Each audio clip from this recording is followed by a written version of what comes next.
Today, the latest weapons, coupled with the fighting skill of the American soldier, stand ready, on the alert all over the world to defend this country, you, the American people, against aggression. This is the big picture, an official television report to the nation from the United States Army. Now, to show you part of the big picture, here is Sergeant Stuart Queen. Ignorance breeds fear. To teach soldiers of the United States Army exactly what atomic weapons can and cannot do, and thereby allay any unreasonable fears of the A-bomb, a series of atomic experiments have been held in the barren lands of Nevada during the past several years. Today's big picture deals with the latest and most extensive of these experiments, Desert Rock 6.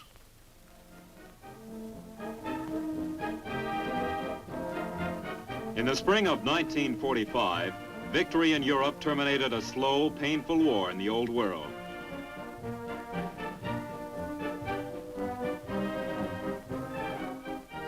Then, only weeks later, the centuries-old concepts of war were changed in a blinding instant.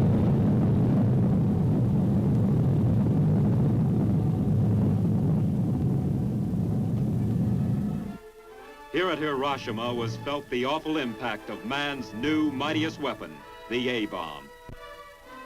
Accompanying the blast were searing heat and atomic radiation, a word in effect new to most of the world's population. In the ensuing years, both the lethal power of the atom and the means of delivering it were improved.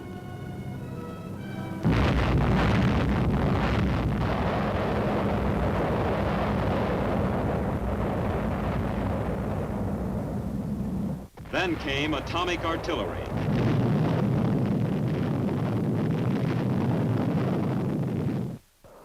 Research and development in several areas promise more powerful warheads, longer-reaching weapons, and simultaneously reduce the defender's chance against them.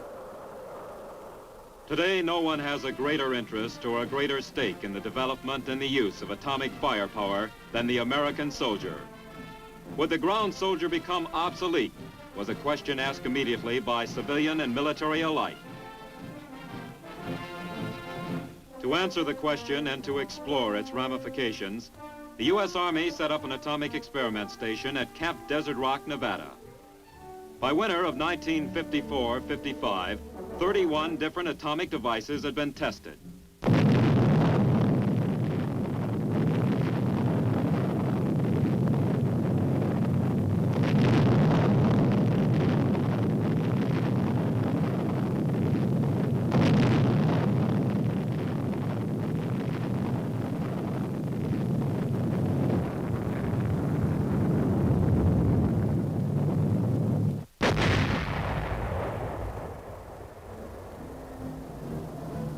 Now in January of 1955, another series of test explosions is scheduled.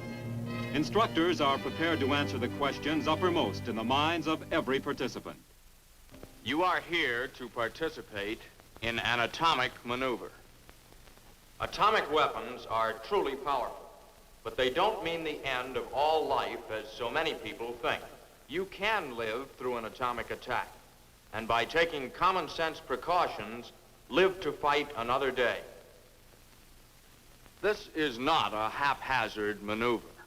Careful planning for it started months back, involving activity not only here in Nevada, but also in New Mexico and wherever your home stations are. The planning mentioned by the instructor involves the movement of infantry and armored units. Here, officers are seen setting up an assumed tactical situation to be presented later to the commanding general of Desert Rock for approval. The plan supposes that an aggressor has seized the west coast of the United States, but our troops have finally stopped him right along this position, ground zero. Here, the atomic weapon will be used. Next, our troops will attack and seize the target area. Immediately, the plans are approved. Army engineers go to work. Across the monotonous terrain of Frenchman's Flat, they set up their transits and begin to lay out the exercise area.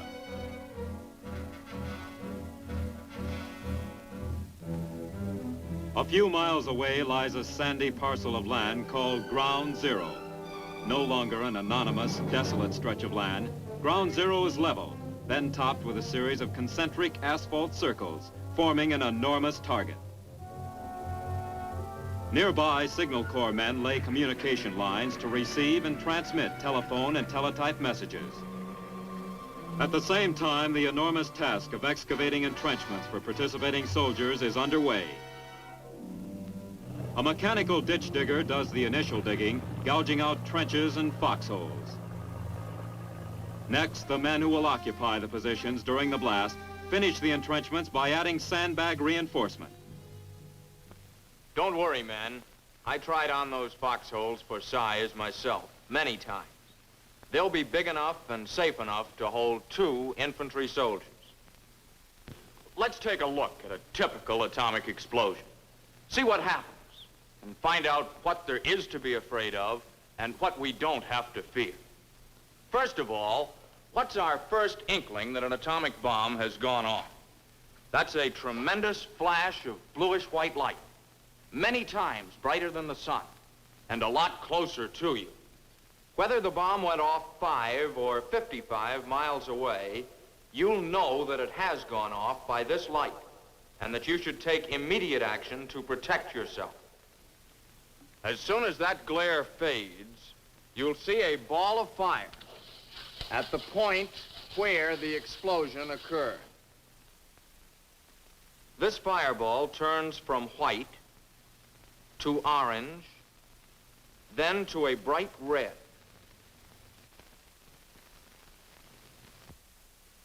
A brown, smoky-looking cloud soon begins to cover the fireball. This brown cloud rises very rapidly, and a stem of dust shoots up from the ground to meet it.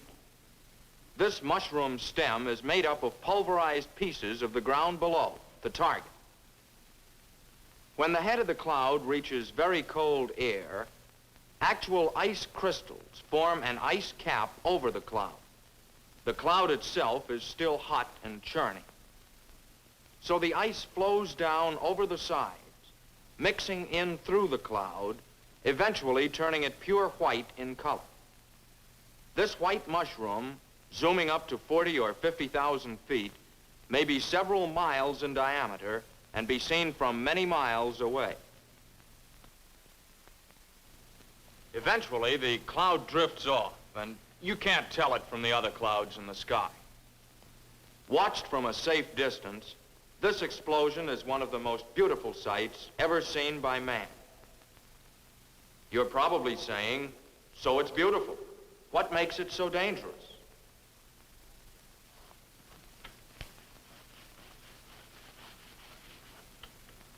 Basically, there are only 3 things to think about: blast, heat, and radiation. Let's take a look at each of these in turn. Blast from an atomic explosion is just like blast from any other explosion, except it's larger. The wall of air pressure created by this atomic weapon can hurt you and your equipment. The atomic blast pushes on an obstacle like a building for about 1 second, about 100 times as long as ordinary high explosive. You might say that where ordinary bombs hit a building sharply and let suction pull out the walls, the atomic bomb leans on a building until it pushes it over.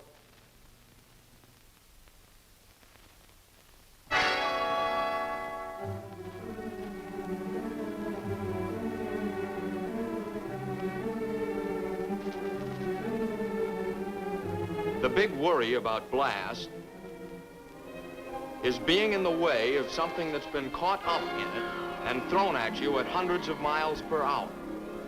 Or it may pick you up and throw you at a building at the same speed.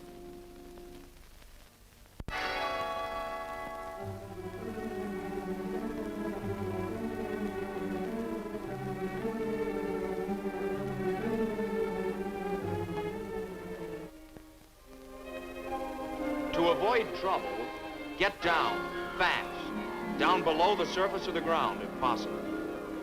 If you stay down so that the flying debris can sail over you, you can protect yourself completely from atomic blast. The next thing to consider is, how long do you have to get down? The blast and the flying debris arrive at your position at the same time you hear the sound of the explosion. This means roughly about 5 seconds per mile for the shock wave to reach you. At a mile away, you've still got time to get into a hole. When you see that glare, hit the dirt, fast. So much for the blast from an atomic explosion. But what about the heat and flash of the detonation? The fireball is originally more than 1,000 times as hot as the surface of the sun. It sends out heat like a huge oven from the very first instant of detonation, right along with the white light. This heat comes out very rapidly. As a matter of fact, you are burned in the first half second. In the half second it takes for our brains to tell our muscles, A-bomb, take cover, we have already been burned.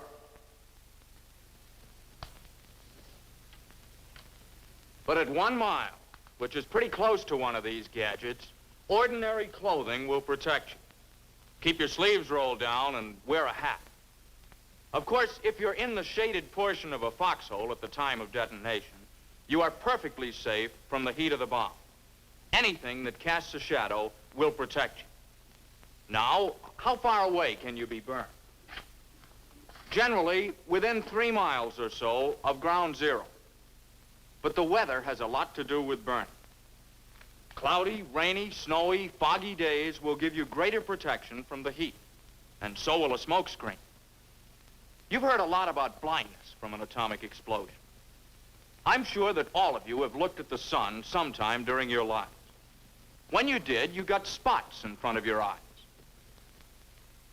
The blindness from the white light of an atomic explosion is a somewhat magnified version of these spots. These spots will go away, and so will normal flash blindness from an atomic explosion. And for you doubting Thomases who are recalling that we told you not to look at that white light, well, the 3 or 4 minutes of sight that you'd lose would prevent you from seeing that magnificent sight immediately afterwards.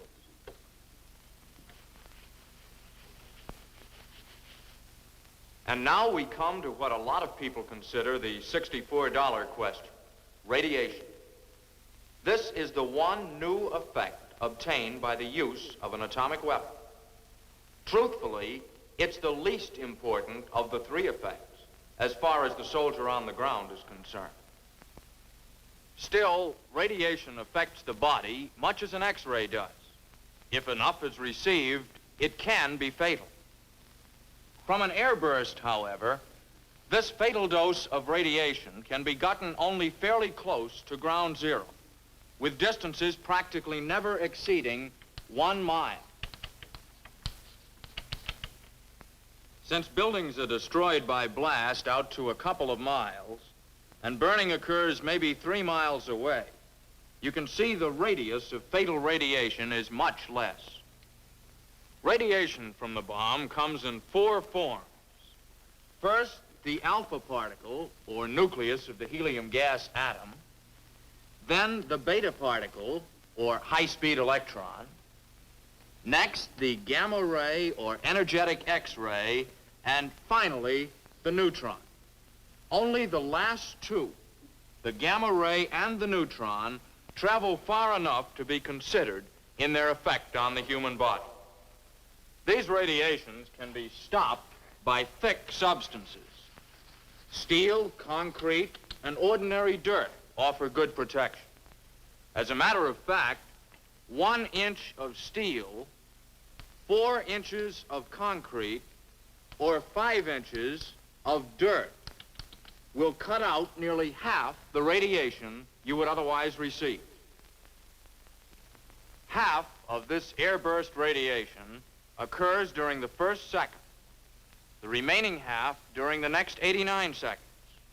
So the radiation hazard on the ground is over 90 seconds after the bomb goes off in the air.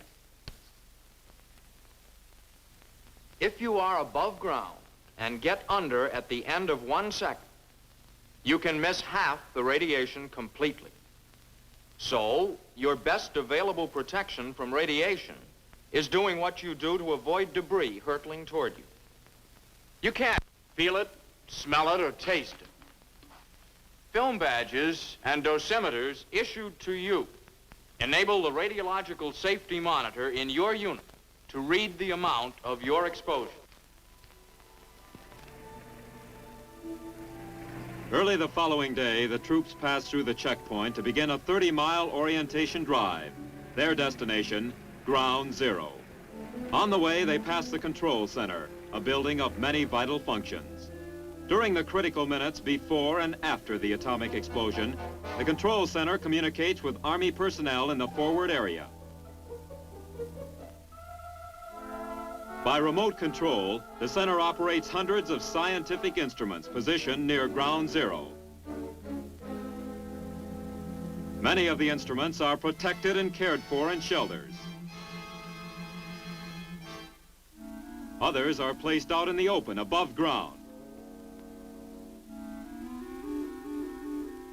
The presence of so many protective and measuring devices is reassuring to the man who will shortly be stationed within the range of the explosion.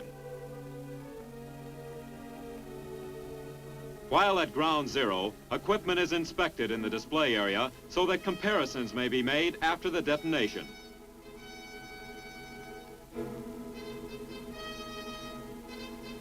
Not only will tests show the effects of atomic weapons on ground troops, but they will indicate the effects on military equipment and buildings. Test equipment is set up at various intervals from Ground Zero, from 2 miles to 1/4 of a mile. Test equipment is placed above ground unsheltered, above ground sheltered, and in dug-in positions. A model city is erected that will test the degree of destruction on homes and the effect on their occupants, here represented by mannequins. Food is also to be tested. Meanwhile, advancing from the south are the tanks comprising Task Force Razor, 55 M48, supported by more than 200 other vehicles. For 3 days, the men and machines have been traveling through the wastelands of the Mojave and the Death Valley deserts. Once it reaches the detonation area, Task Force Razor will pause briefly for the explosion, then move forward to encounter and subdue a ghost battalion entrenched in the target area.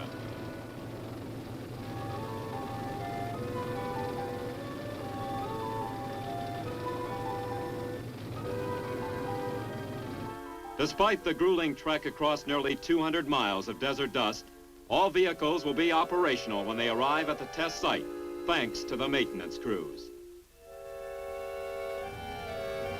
As the convoy rapidly approaches the jumping-off point for its simulated breakthrough, the moment of explosion is less than a day away. Despite the achievements of the desert crossing, the real significance of Task Force Razor will not be known until it passes Ground Zero after the blast.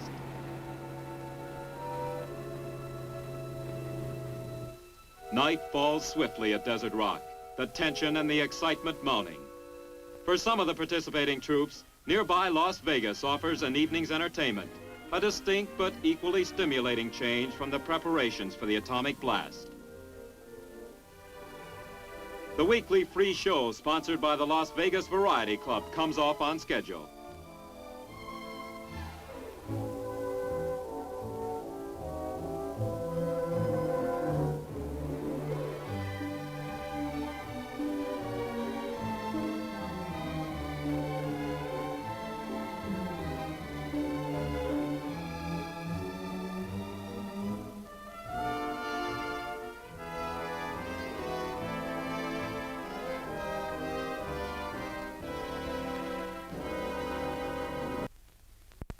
Before dawn, troops prepare to enter their protected positions.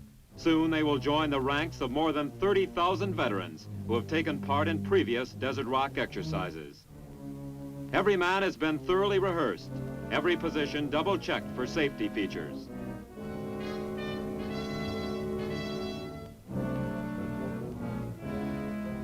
In the time that remains before the detonation, the troops receive final instructions from their briefing officer.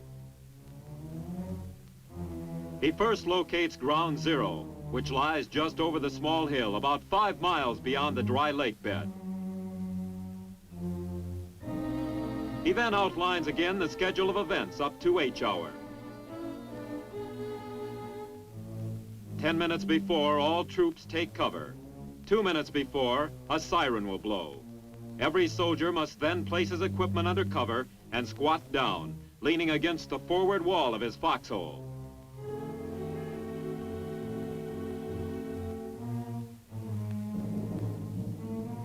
At the proper instant before H hour, rockets will be fired skyward for measuring purposes. Elements of Task Force Razor stand in readiness. Sugar, minus 30. I would be transmitting to you by telephone. Turn off all engines, all radios. Face all turrets to the rear. Shut all hatches. I say again, turn off all engines.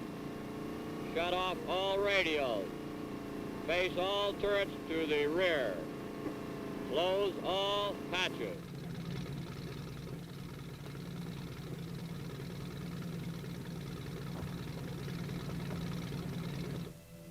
Now the tense waiting comes.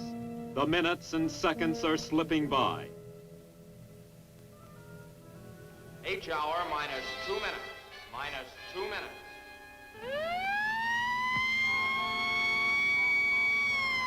All personnel kneel down in the trenches. Lean against the forward wall and stay down.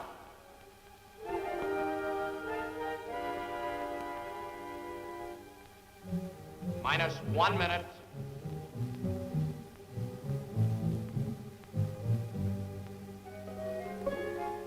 Thirty seconds.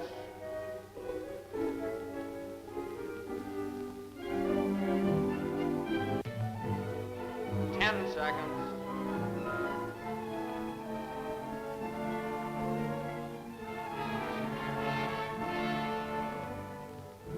5, 4, 3, 2, 1.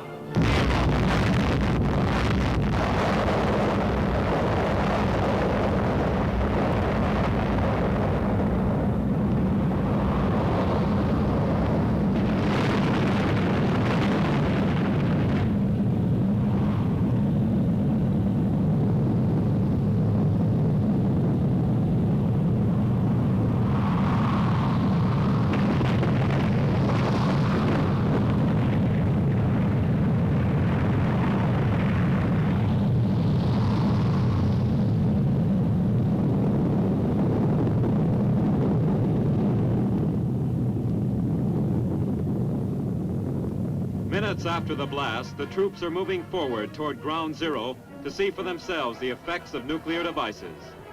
This first-hand experience is one which will be embedded in the memory of every man. Simultaneously, the tankmen of Task Force Razor are grinding toward Ground Zero and beyond, fighting their way through traps and blocks built and manned by the Ghost Battalion.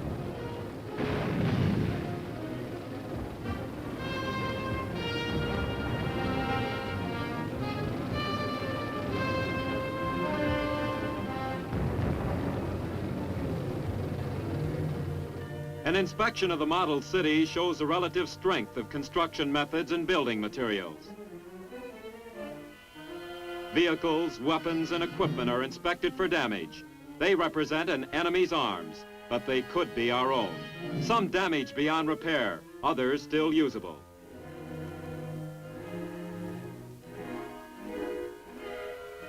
Maintenance and supporting forces are given a taste of nuclear warfare, as well as the men trained for frontline duty. In reality, such decontamination teams would play a vital role in helping to keep our fighting machine intact.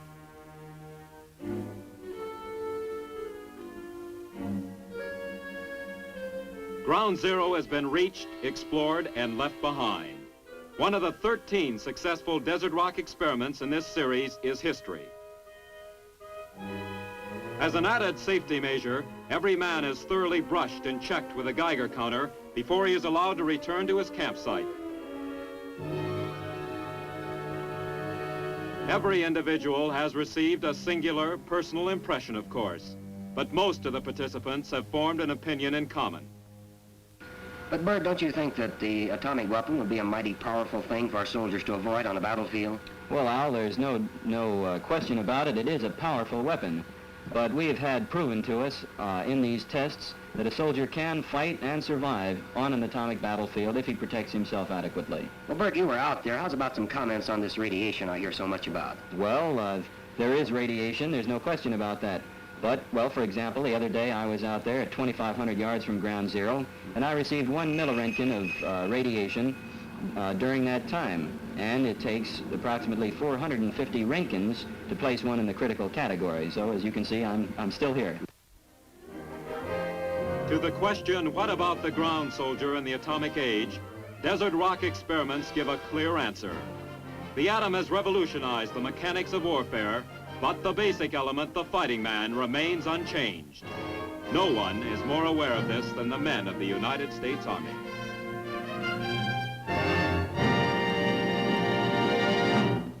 It is historical fact that military weakness is an invitation to aggression. By being prepared, our Army hopes to avoid a future war. But should war come, it may also become historical fact that the war was won in advance, thanks to the experiments and maneuvers held at Camp Desert Rock. Now, this is Sergeant Stuart Queen, inviting you to be with us again next week for another look at your Army in action in the big picture. The Big Picture is a weekly television report to the nation on the activities of the Army at home and overseas. Produced by the Signal Corps Pictorial Center. Presented by the United States Army in cooperation with this station. You too can be an important part of the big picture. You can proudly serve with the best equipped, the best trained, the best fighting team in the world today, the United States Army.